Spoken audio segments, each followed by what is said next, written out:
नमस्कार दर्शक पुणी थे भत्ता टंका को नहीं आसला बड़ खुशी खबर एथर समस्त को मिल 3000 टंकार भत्ता राशि तेज दर्शक वीडियो को शेष पर्यंत देखा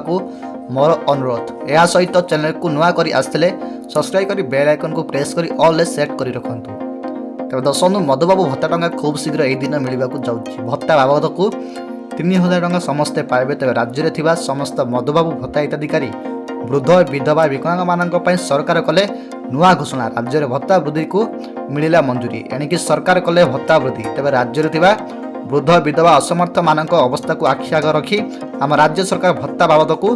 3000 टंका गत बैठक में घोषणा कर समस्त को मिलवा जाऊँगी नुआ भत्ता राशि। तब दर्शक आम जो तारीख कथा कहवा तेज फेब्रुआरी मास प्रथम सप्ताह मिलवा जाऊँगी यही भत्ता राशि तेज फेब्रुआरी 5 तारीख दिन मिलवा जाऊँगी नुआ भत्ता राशि 3000 टंका समस्त को। तेज दीर्घ दिन धरी जहाँ दाबी आंदोलन पर राज्य कैबिनेट रे भत्ता को आज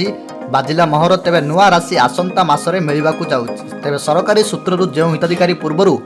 1000 टंका पाउथिले वर्तमान से 3000 टंकार भत्ता राशि पाइबे।